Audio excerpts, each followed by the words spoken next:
Minhas irmãs, muito boa noite. Espero que agora nós tenhamos solucionado o nosso problema de áudio. Espero que todos estejam me ouvindo bem, de forma clara, para que nós possamos realizar essa que neste horário das 19h30, aqui no Espiritismo 24 horas, é a última live da semana. Pata Sol Nascente, boa noite. Boa noite para minha mãe, boa noite para a Heloísa, boa noite para todo mundo que está chegando, que está conversando conosco. Hoje, eu já peço desculpa, vocês terão que me aturar aqui por 1 hora sozinho. Hoje nós não temos convidados. Serei eu falando, Beatriz, falando sobre o diálogo de Cristo com Nicodemos. Hoje nós vamos conversar sobre essa passagem maravilhosa dos Evangelhos, que está no Evangelista João. Quem nos traz ela é o Evangelista João, capítulo 3, versículos 1 a 12. Boa noite, Luzinete. Boa noite, Avanilda, que está sempre conosco. Vanderlei, Elaine. Mandar um alô para Patos de Minas, minha cidade, logicamente. Um alô para todo mundo de Patos de Minas, Anderson. Estamos aqui firmes e fortes nessa tempestade. Boa noite, Elida. E veja bem, nossa base de leitura vai ser o Evangelho segundo o Espiritismo, capítulo 4. Ninguém pode ver o reino de Deus se não nascer de novo, mas nós também teremos como base de leitura, e nós iremos focar um pouco mais no livro Boa Nova, capítulo 14, a lição a Nicodemos. Boa noite, Gabi. Boa noite para Eliane, boa noite para todo mundo que está chegando conosco, boa noite para o Moacir, boa noite para Maria. Um alô para todo mundo de Goiânia. Não conheço, mas já ouvi falar que é uma cidade maravilhosa, lindíssima. Um beijo no coração de todo mundo de Goiânia. A Hélida está mandando aqui e nós estamos complementando. Boa noite para o WG Provieri, para Carita Rafael. Gente, é uma alegria ter todo mundo aqui. Por favor, convidem mais amigos para que estejam conosco nessa noite. Laísa, Caruaru, Pernambuco, boa noite para a Cláudia. Façam um convite para outras pessoas estarem aqui conosco, participando desse momento. Gabi de Aracaju, beijo para Quirinópolis. Tudo bom, Érica? O Encontro do Eu, falando boa noite para nós. A Luana Viana, que também já participou várias vezes conosco aqui. A Madame Mi 47, boa noite, Adriele. Tudo bom, Adriele? Como é que você está hoje? Espero que esteja tudo tranquilo. VLLG, muito tempo que eu não te via por aqui. Talvez seja só uma falta de atenção minha. Úrsula, boa noite. Cacau Loureiro, boa noite. Agora sim, né, Adriele? Agora nós estamos com o áudio normalizado. Meus amigos, agora que nós já ajeitamos, pessoal de Niterói, Rio de Janeiro, boa noite. Nossas preces estão com o mundo inteiro, né? Nós não podemos particularizar. O Mourão está sempre conosco. Boa noite. Vamos entrando, gente. Vamos entrando, vamos falar nosso boa noite. Vamos se apresentando. Adriele, eu estou ótimo, graças a Deus. Um pouco cansado, não vou negar a você. A semana vai chegando ao seu final. Nós ficamos um pouco cansados, mas estamos bom. Gouveia, boa noite. Um abraço a Karina, um abraço do Júlio. Um abraço em todo mundo aí, Gouveia. Saudade de vocês, meu amigo. Primeira vez que você está vindo, seja muito bem-vinda para Madame Mimi 47. Meu nome é Uriel Santos, muito prazer, é uma alegria ter você aqui conosco, tá bom? A Vá Mourão, que está sempre conosco aqui também, é uma alegria. A gente vai criando um laço, já perceberam isso? Nós vamos criando laço de identificação e esses laços vão nos acompanhando pelo WhatsApp, pelas nossas redes pessoais. É muito legal nós irmos construindo esse network de amizade. Nós precisamos ampliar essas relações. O mundo precisa disso. Nós precisamos nos unir mais em amor. Agora que nós já estamos todos muito bem aconchegados, hoje eu não vou fazer a leitura do capítulo Sinal Verde, porque nós vamos direto para Boa Nova. Mas logicamente nós não podemos deixar aqui de realizar o nosso momento de prece. Todo trabalho deve se iniciar com uma prece. Então, aqueles que se sentirem confortáveis, Luzinete, tudo bom, minha irmã? Aqueles que se sentirem confortáveis, por favor, acompanhem-nos, fechem os olhos, com muita tranquilidade, não importa os problemas que nós tivemos no dia, no trabalho, em casa. São tempos muito atribulados, nós sabemos disso. Mas apesar de tudo isso, nós estamos aqui. Estamos aqui para estudar, estamos aqui para aprender, abençoados pelo Pai, orientados pelo nosso Mestre amado Jesus, por toda a espiritualidade de Deus, que nos encaminha, que guia os nossos passos na construção do amor. Tem hora que a vida é complicada, tem hora que a vida é cansativa, tem hora que a vida tem problemas que nós imaginamos não conseguir vencer. Mas nós vencemos. Nós prosperamos. Porque há uma luz muito maior a nos fortalecer, a nos fortificar e a nos dizer que tudo vai ficar bem. Tenhamos fé. Tudo, absolutamente tudo, vai ficar bem. Meus amigos, a Hélida, a Gabi Gonçalves perguntou uma coisa muito interessante. Se nós temos um canal no YouTube sobre o Espiritismo. Nós temos um canal no YouTube sobre o Espiritismo. É o Espiritismo 24 horas. Nós estamos, graças a Deus, crescendo, mas crescemos porque cada um nos auxilia. Se inscreve, aciona o sininho das notificações. Nós precisamos disso. Então, por favor, nos auxilie. Vá lá, inscreva-se no nosso canal do YouTube. Todas as nossas lives ficam disponíveis lá. Nós temos palestras, temos músicas. Então é muito importante, a colaboração de todos é muito importante. Sem essa corrente fica difícil crescer. Então nós crescemos porque estamos unidos, porque estamos juntos. Foi assim no Instagram, está sendo assim nos nossos grupos de WhatsApp e esperamos que também seja assim no YouTube. Sem mais delongas, porque a nossa live tem um tempo pré-determinado, hoje nós vamos conversar sobre um dos diálogos que eu acho mais apaixonantes dentro dos evangelhos. Um diálogo que desconstrói, constrói e reconstrói um arquétipo nosso. Que é quando Nicodemos vai procurar ao Cristo cheio de dúvidas, na calada da noite do seu espírito, querendo iluminar-se. E eu quero pegar aqui a obra Boa Nova para nós termos, e Ivete Serra, nossos sentimentos e as nossas preces estão com você. O tempo será o melhor remédio para amainar a dor. Mas eu gostaria, Ivete, se posso aqui dizer algo em um momento tão difícil, eu gostaria de dizer uma frase de consolação. Estamos em planos diferentes, mas aqueles que se amam nunca se separam. Os laços de amor são os laços indeléveis e inquebrantáveis que unem os nossos espíritos em todos os pontos do universo. Nossos sentimentos, mais uma vez, com você, estaremos em preces. Voltando aqui, meus irmãos, então, na obra Boa Nova, no que se refere às passagens evangélicas, Humberto de Campos ele faz uma construção do cenário, para nós nos localizarmos como o fato aconteceu. Quando nós lemos a obra Boa Nova, nós praticamente respiramos a poeira que o Cristo estava respirando, desenvolvendo todas as suas narrativas evangélicas.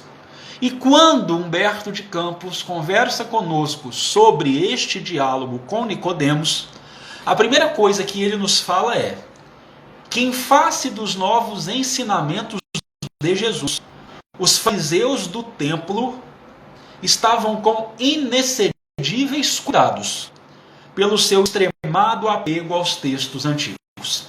Eles estavam com cuidados porque eles eram pessoas perversas, ruins? De forma alguma. Nós temos um livro interessantíssimo que é uma biografia de Paulo. Se eu não me engano, o autor é o Thomas Wright. Eu não vou saber aqui se eu vou acertar o primeiro nome. Mas chama Paulo uma biografia. É um livro maravilhoso. E lá ele discute uma questão nos primeiros capítulos que é o zelo. Onde ele nos fala, olha, por exemplo, Saulo de Tarso A situação de Saulo de Tarso não é que ele não acreditava em Deus, ele acreditava muito em Deus. Ele só precisava ser colocado na direção correta. E isso acontece quando ele tem um encontro maravilhoso com Cristo às portas de Damasco. Ele crê, mas de uma forma certa. Então os fariseus do templo acreditavam muito em Deus, só que talvez numa estrada não muito certa. Uma estrada de exterioridades, de externalismos, uma estrada onde eles preocupavam-se mais com a forma do que com o sentido. E quando o Cristo ele chega com a proposta de reforma interior, não é por maldade que eles se revestem de inexcedíveis cuidados. É o zelo. Eu quero que você imagine uma situação, você tem uma crença muito forte, arraigada há muitos e muitos séculos, e uma proposta nova bate à sua porta. Você aceita de pronto aquela proposta nova? Não, você tem uma dificuldade em apreender aquilo que está sendo apresentado.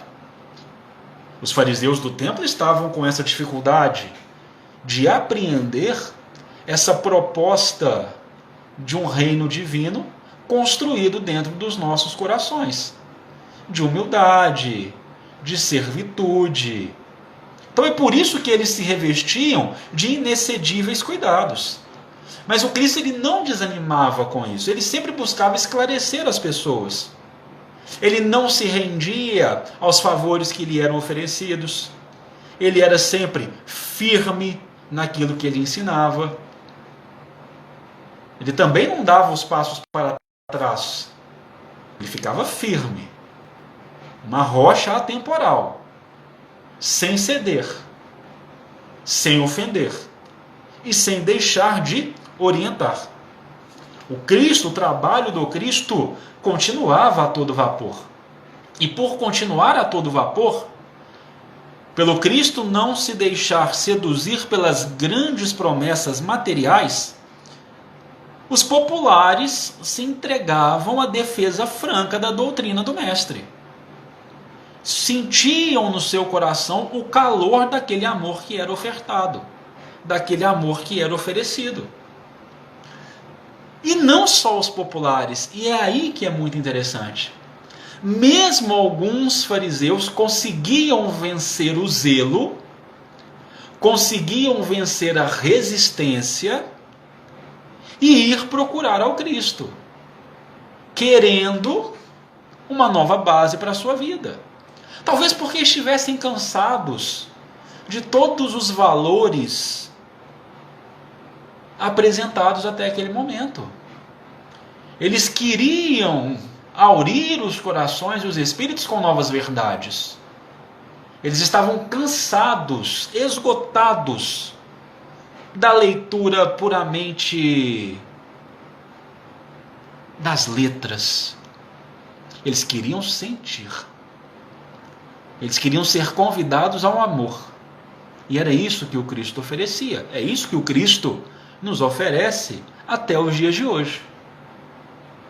Dentre esses fariseus que queriam experimentar a Jesus sem testá-lo de forma maldosa, nós encontramos Nicodemos.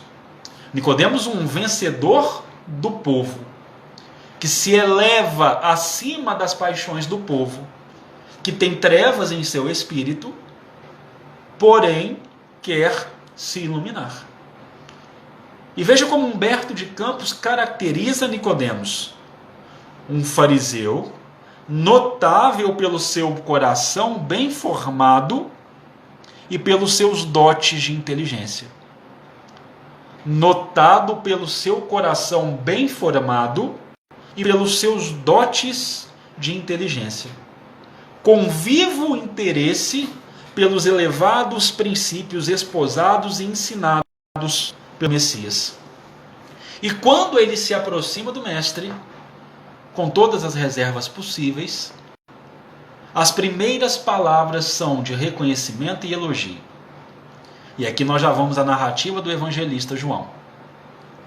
Rabi, situação de respeito. Mestre, bem sabemos que vens da parte de Deus, para nos instruir como um doutor. E aqui nós já percebemos um doutor da lei, um fariseu estudado, talvez na classe dos nomikoi, estudando ali desde os 4 anos de idade os textos antigos, reconhecendo um verdadeiro mestre. Reconhecendo a divindade do trabalho do Messias. Rabi, vírgula, bem sabemos que vens da parte de Deus para nos instruir como um doutor. Eu que sou um doutor da lei, estudado, estou reconhecendo em ti a figura do doutor de parte divina. Por quê? Por quais motivos? E aí continua Nicodemos. Porque ninguém poderia realizar as maravilhas que tu realizas se Deus não estivesse com ele. Ou seja, você não é um doutor porque você cita as escrituras de cabo a rabo decoradas. Você não é um doutor não apenas porque o seu conhecimento intelectual de interpretação dos textos sagrados está muito à frente do nosso. Você é um doutor porque realiza maravilhas. Isso é sabedoria. É o ensino aliado à prática. Você é um doutor divino porque realiza maravilhas. E maravilhas que ninguém poderia realizar se Deus não estivesse com ele. E com a humildade dos grandes espíritos, isso, Adriele, atos vale muito mais do que palavras. Por que, Adriele? Porque a busca é para nós coadunarmos as palavras com os atos. Os nossos atos têm que acompanhar as nossas palavras. Atos valem mais do que palavras. E o Cristo sem afetação, porque é uma humildade verdadeira de um grande espírito. O que é uma humildade verdadeira de um grande espírito? Reconhecer aquilo que ele é. Se nós recordarmos aqui a passagem do mancebo rico, bom mestre. E qual é a correção que o Cristo faz a esse mancebo? Bom. Por que me chamas bom? Bom só há um, que é o Pai que está no céu. Mas mestre, ele admite que é. Então isso é uma verdadeira humildade. Uma humildade não afetada. Reconhecer quem você é. Saber até onde vão as suas potencialidades. Até onde vão os seus dotes. Reconhecer os seus limites. Sem afetação depois dos elogios feitos por Nicodemos, o Cristo entrega um ensinamento universal.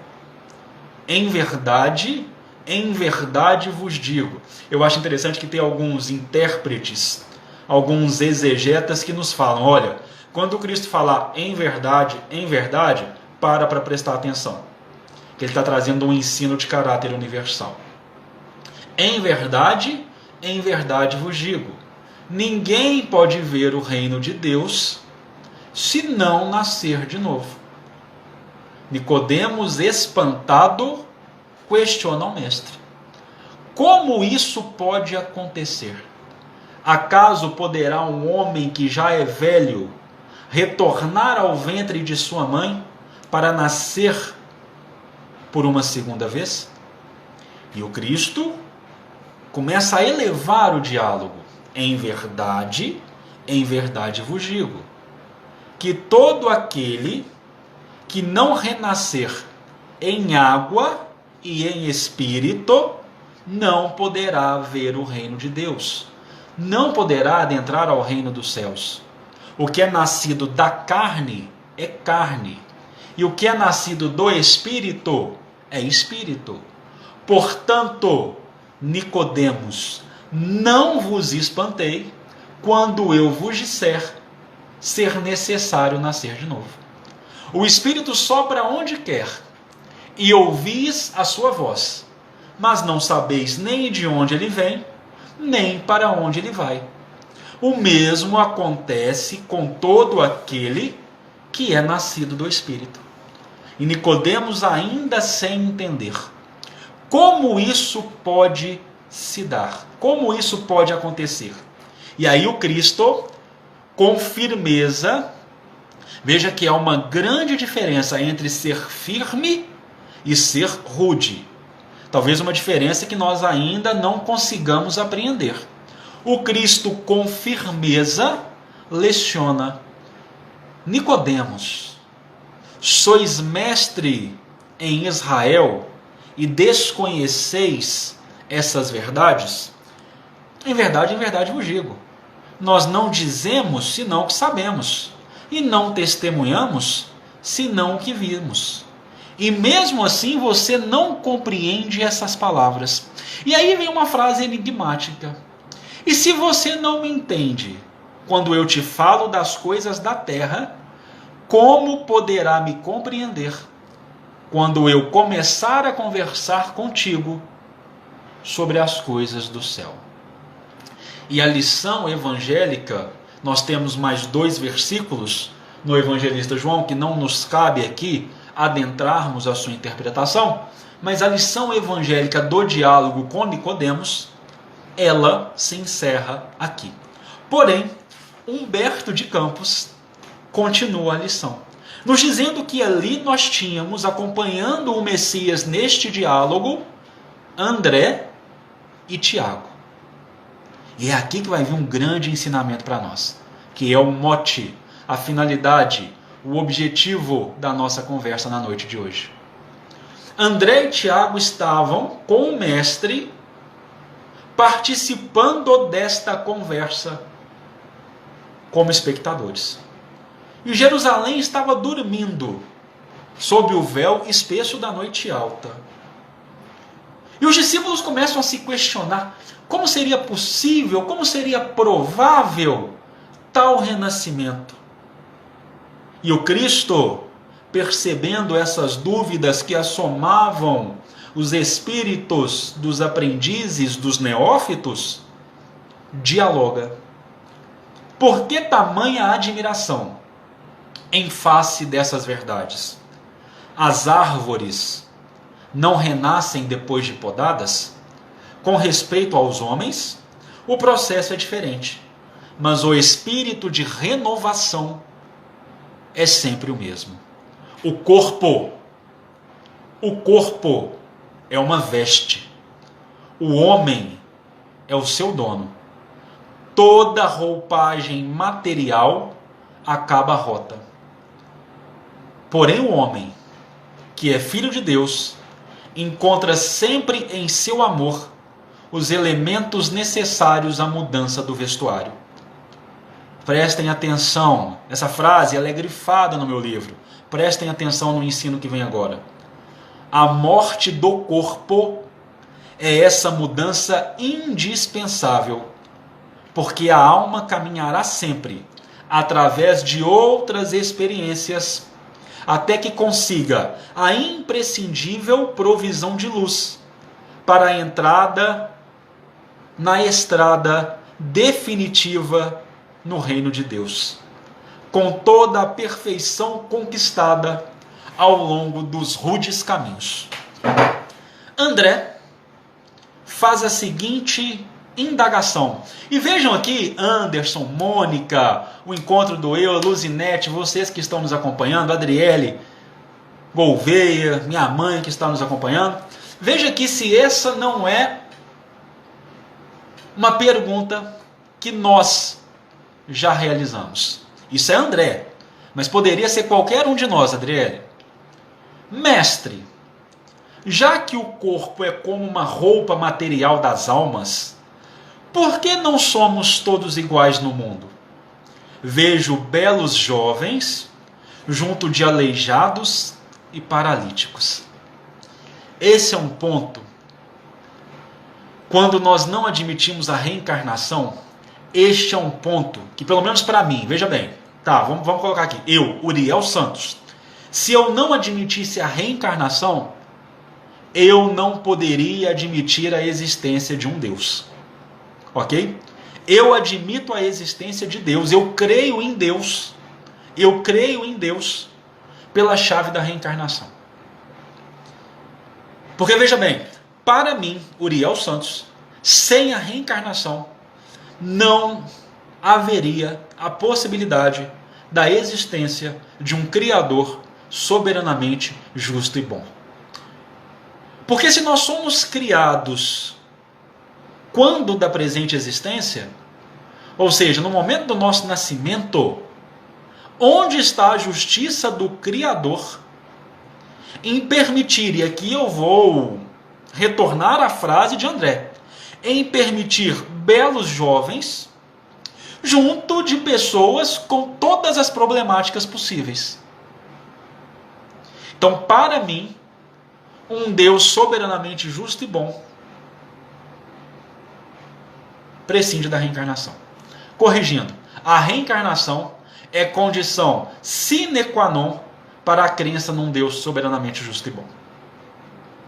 Porque reflete a sua justiça. E aí o Cristo vai explicar. Prestem atenção na explicação do Cristo.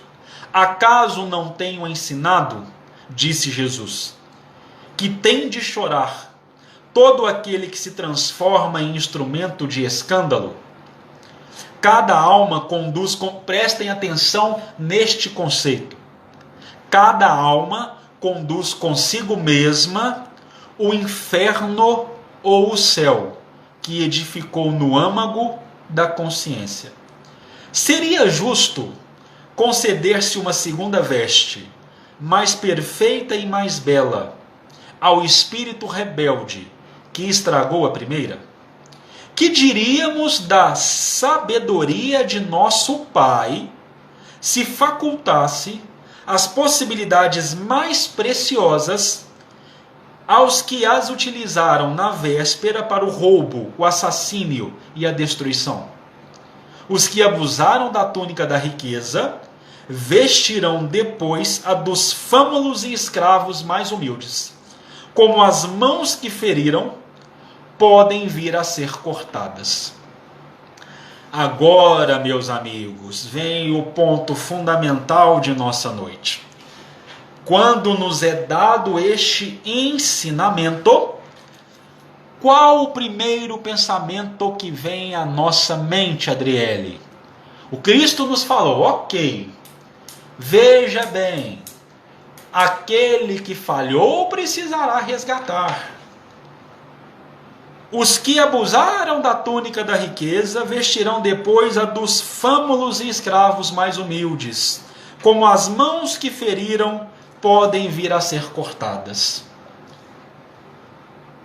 A grande maioria de nós, 99,9% de nós, ao ler essa passagem, raciocina a mesma nos termos do olho por olho, dente por dente. Se eu assassinei em outra vida, eu precisarei ser assassinado nesta. Se eu roubei em outra vida, eu precisarei ser roubado nesta. Se eu matei a mãe de alguém em outra vida, a minha mãe precisará ser assassinada nesta. Nós lemos essa passagem e o nosso raciocínio começa a trabalhar em olho por olho, dente por dente. Precisaremos sofrer na mesma medida que fizemos sofrer. A lei de Talião fala alta aos nossos espíritos. A nossa mão precisará ser cortada. Se eu roubei em outra existência, necessariamente precisará ser assim. Mas veja bem, o buraco é mais embaixo. A construção é muito maior. E minha querida Amelina Cunha _psi, essa live fica por um dia aqui no Instagram do Espiritismo 24 horas e estará disponível em nosso canal do YouTube. Vai poder ser assistida aí para a posteridade. Senhor, compreendo agora o mecanismo do resgate, murmurou Tiago, externando a alegria do seu entendimento. Mas observo que, desse modo, o mundo precisará sempre do clima de escândalo e do sofrimento, desde que o devedor, para saldar o seu débito, não poderá fazê-lo sem que outro lhe tome o lugar com a mesma dívida. Então esse raciocínio nos conduz ao quê? Sempre precisaremos ter pessoas que sofrem. O círculo vicioso da dor, sofrimento nunca vai passar. Porque esse é o raciocínio que nós estamos construindo. Uma vez eu fui numa casa espírita, o Gouveia sabe dessa história. Uma vez eu fui numa casa espírita e a pessoa virou para mim e falou o seguinte: se você chutou a barriga de uma mulher grávida em outra existência, vai precisar vir sem a sua perna. E assim sucessivamente. Eu virei para a pessoa e falei: mas pelo amor de Deus, aí nós estamos transportando a injustiça divina na não existência da reencarnação para a injustiça divina dentro da existência da reencarnação. Porque o ciclo vicioso nunca vai acabar. Porque se eu matei, presta atenção o tanto que isso é ilógico. E a doutrina espírita é lógica. Presta atenção o tanto que esse pensamento é ilógico. Se eu matei, eu vou precisar ser assassinado. Aquele que me matou vai precisar ser assassinado. Aquele que assassinou vai precisar ser assassinado. Aquele que assassinou vai precisar ser assassinado. E isso não acaba. O ciclo vicioso não acaba. Não pode ser assim, porque isso é ilógico. Não está de acordo com um Deus soberanamente justo e bom. E aí vem a explicação de Jesus.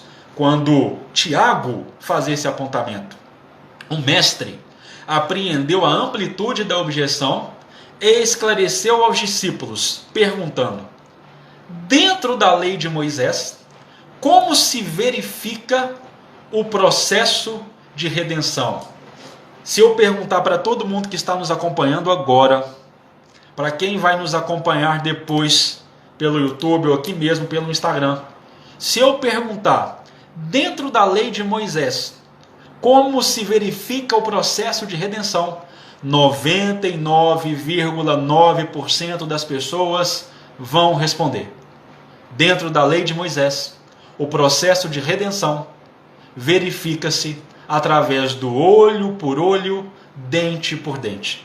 Porque foi isso que nós aprendemos nas nossas escolas iniciáticas de educação religiosa. Que a lei mosaica é uma lei de olho por olho, dente por dente.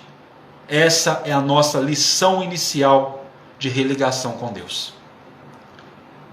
E é assim que Tiago responde. Tiago medita por um instante e fala a Jesus: também na lei está escrito que o homem pagará olho por olho, dente por dente.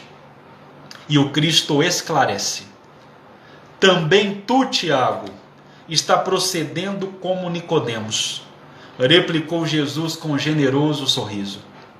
Ou seja, sim, Adriele, diretamente ligado ao nível de desenvolvimento espiritual das individualidades humanas. Nós estamos em um outro momento. Nós precisamos raciocinar diferente. Minha irmã Luana, fico pensativa quando alguns espíritas dizem que a felicidade só existe no mundo espiritual. Penso que podemos e devemos ser felizes com a bênção de Deus nessa vida. Há dentro do capítulo 5 do Evangelho segundo o Espiritismo um texto chamado A Felicidade Não É Deste Mundo. E neste texto nós somos orientados: um homem sábio é muito difícil de ser encontrado nesse mundo. Um homem feliz ainda mais, mas não quer dizer que ele não é encontrado. Nós podemos sim ser felizes neste mundo, mas não com as felicidades que este mundo nos oferece. Quando os espíritas dizem que a felicidade só existe no mundo espiritual, eles estão confundindo a felicidade do espírito, que é permanente, que é duradoura, com a felicidade que nos é ofertada pela matéria. Se nós estamos alcançando os valores do espírito, enquanto ainda encarnados, nós somos, sim, felizes nesse mundo de provas e expiações. Nós podemos e devemos ser felizes aqui, sim, desde que a nossa felicidade seja uma felicidade verdadeira. Retornando ao texto, também tu, Tiago, procede como Nicodemos. Procede como Nicodemos de que forma? Lendo o texto com o intelecto, mas não com o sentimento. Todos nós, raciocínio cartesiano, matemático, lê o texto só com o intelecto, mas não apreende com o sentimento. Tiago, Nicodemos e todos nós fazemos isso. Quando nós apreendemos com o sentimento, é este o ensino que nós construímos, que é o ensino que Jesus vai nos dizer agora. Como todos os homens, aliás, tens raciocinado, mas não tens sentido. Ainda não ponderaste, talvez, que o primeiro mandamento da lei é uma determinação de amor. Acima do não adulterarás, do não cobiçarás, está o amar a Deus sobre todas as coisas, de todo o coração e com todo o teu entendimento. Como poderá alguém amar o Pai, aborrecendo-lhe a obra? Contudo, não estranho a exiguidade de visão espiritual com que examinaste o texto dos profetas.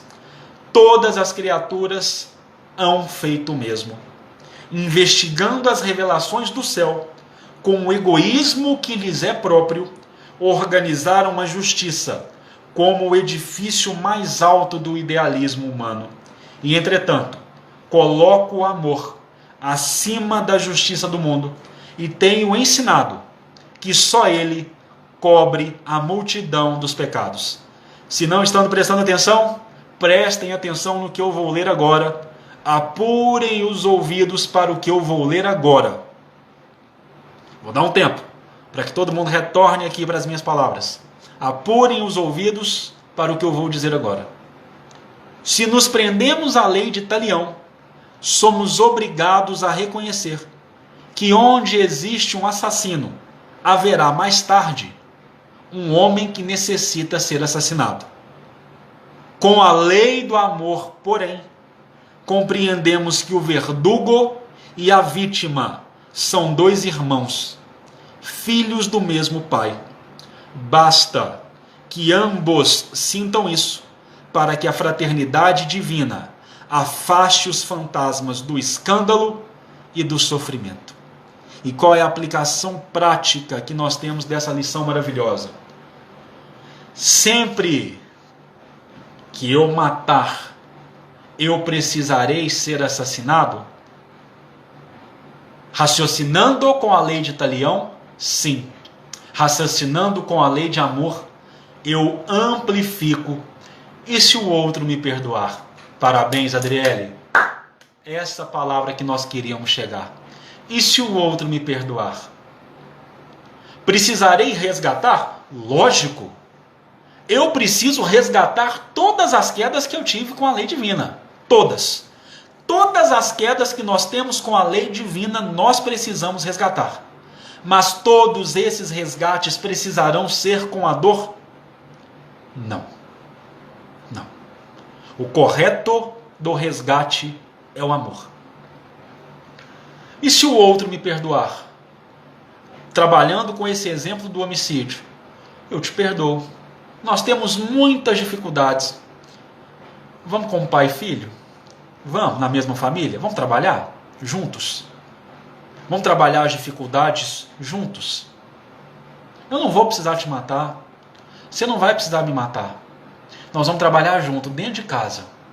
Dentro de casa, nós vamos trabalhar as nossas contrariedades. Por quê?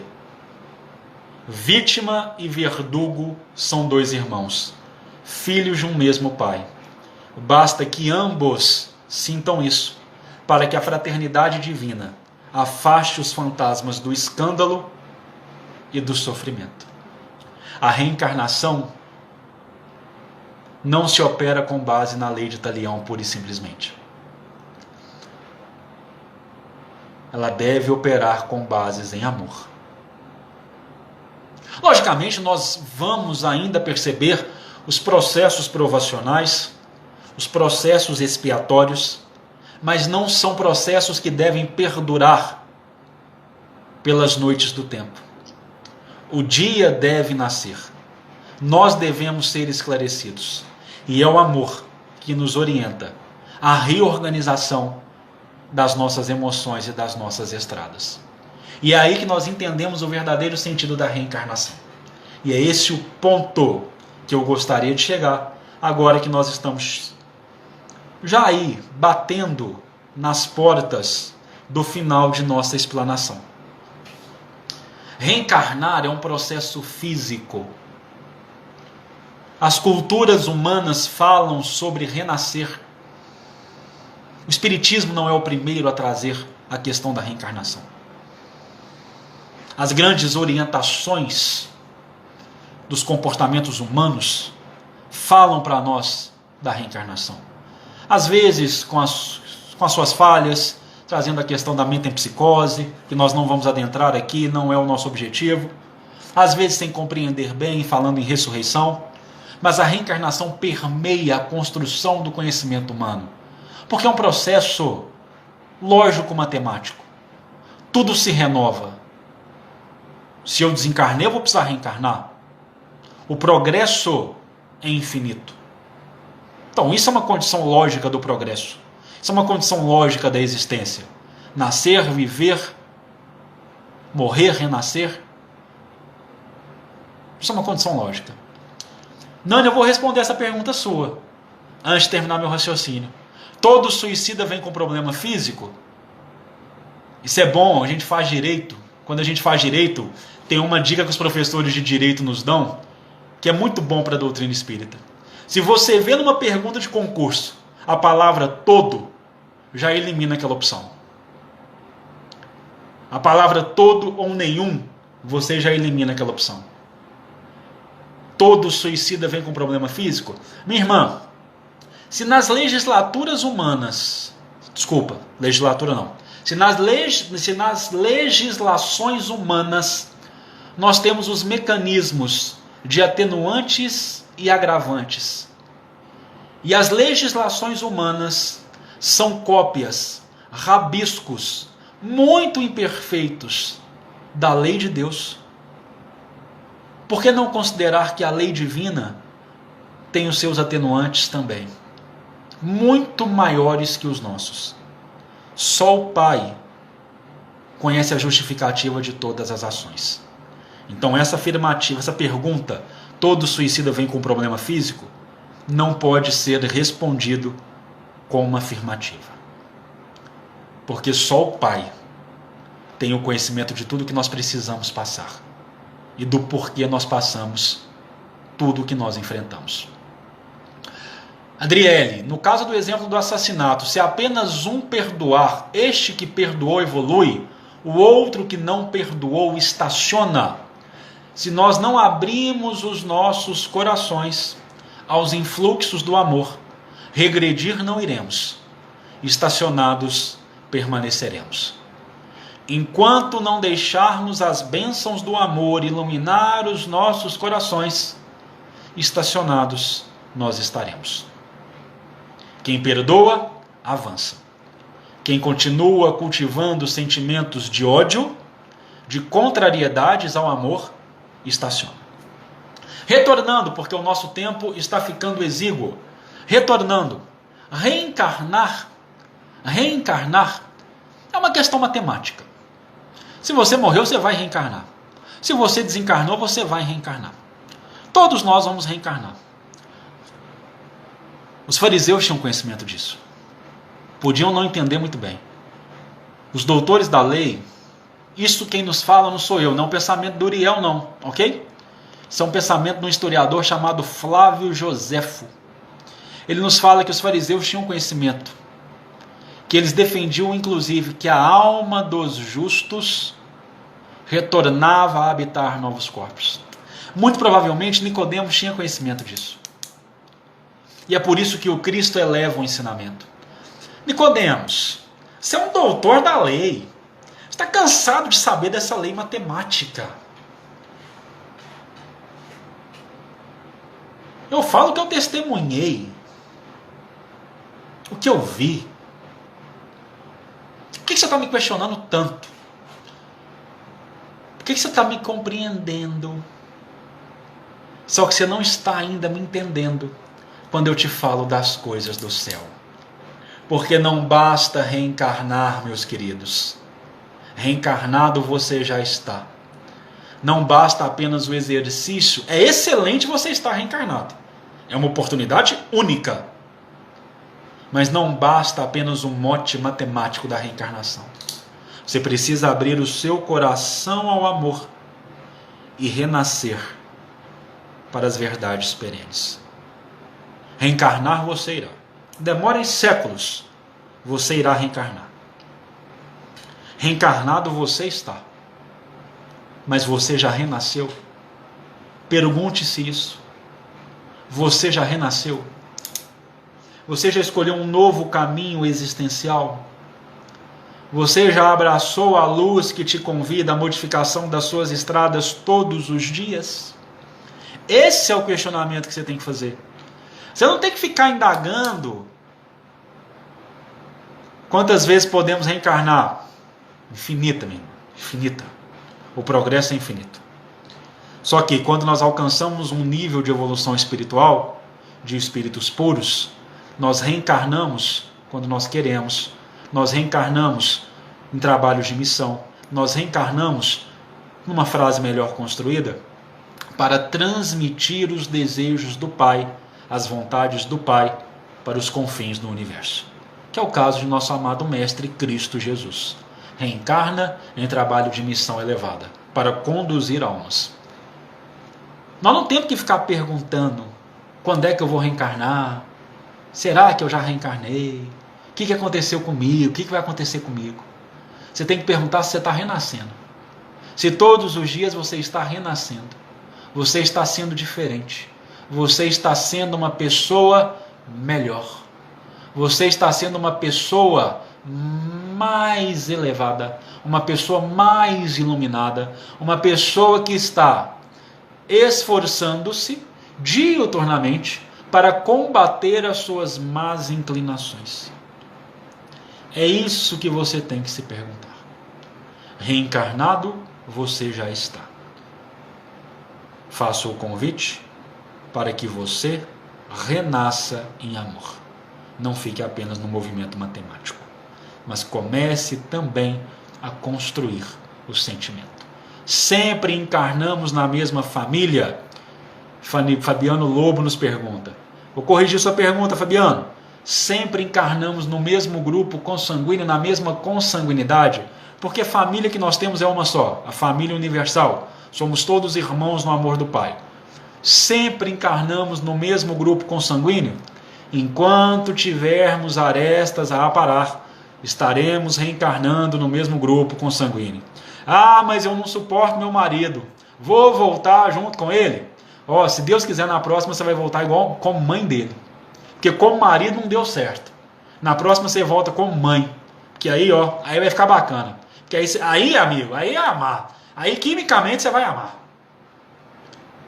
Então, enquanto a gente tiver as nossas dificuldades dentro do mesmo organograma consanguíneo, familiar, nós vamos estar ali, vivendo aquelas experiências, até que nós vamos ampliando a questão da família. Como expulsar espíritos obsessores? Orai e vigiai. O Cristo falava isso aos discípulos, aos apóstolos, sempre, a todos nós. Orai e vigiai. Modificação comportamental. Adoção de novos hábitos. Hábitos mais saudáveis. Meus amigos, o nosso tempo está acabando. Eu espero que todos nós tenhamos aproveitado bem a lição da noite. Que saibamos renascer. As perguntas... Essa eu vou responder, Ana Maria Borges. Filho é filho. Filho é filho. As nossas relações são espirituais. O processo da adoção, ele já foi combinado no plano maior. Filho é filho. Amor é amor. Amor é amor. As nossas famílias já existem. Então, eu trabalho na área da infância e juventude, no Tribunal de Justiça de Minas Gerais. Eu não gosto nem dessa expressão, sabe, minha irmã? Não gosto nem dessa expressão, dessa palavra adotivo. Filho é filho, filha é filha, pai é pai, mãe é mãe. As nossas famílias já estão construídas nos planos maiores. Não importa a forma que nós nos encontramos enquanto encarnados. Nós somos filhos, nós somos pais, nós somos mães. Porque nós estamos unidos em amor. Eu gostaria de deixar essa lição. Gostaria de deixar essa minha opinião. Precisamos acabar, precisamos acabar. As perguntas que não tive tempo de responder, por favor, pode me procurar no meu Instagram pessoal, @UrielSantos. Adoro conversar. Se tem uma coisa que eu gosto na vida é conversar. Então, trabalho no TJ de Minas, minha amiga, somos colegas, que alegria. Então, por favor, podem nos procurar no nosso Instagram pessoal, podem enviar as perguntas para lá. Também não tem problema nenhum em conversarmos pelo WhatsApp. Eu acho que nós nos engrandecemos através do diálogo, é através da conversa, é trocando experiências. Então fiquem à vontade para que a gente possa expandir esses nossos laços. Repito aqui, meu Instagram pessoal é Uriel Santos, estarei lá com a maior alegria, porque sei que não dá para respondermos todas as perguntas aqui. Hoje, 9 horas, nós estaremos na Rede Amigo Espírita, no YouTube, no Home Office Espírita. Quem quiser nos acompanhar por lá, fique à vontade. Sábado e domingo, pela parte da manhã, São Paulo, TJSP, um abraço para todo mundo. Mariângela, saudade de você. Sábado e domingo, pela parte da manhã, nós vamos continuar estudando a obra Sinal Verde. Por volta de 8, 9 horas da manhã, nós vamos iniciar as lives estudando a obra Sinal Verde. E nós nos acompanhem no YouTube, se inscrevam em nosso canal. Nós precisamos da ajuda de vocês para crescer esse trabalho. Sem vocês nós não somos nada. Não somos nada. Meu Instagram é @UrielSantos. É o único. Uriel, um nome desse, só no Sabão em Pó que você vai achar de novo. Então é o único lá. Uriel Santos, você vai me achar. E é isso, meus amigos. @Uriel Santos. @Uriel Santos. Estou lá, estou esperando todo mundo lá. É isso. Jesus abençoe a todos nós. 9 horas da noite estaremos na Rede Amigo Espírita, no Home Office Espírita. Muita paz, muita luz no coração de todos. E até o nosso próximo encontro, se o Pai assim o permitir. Tchau, tchau.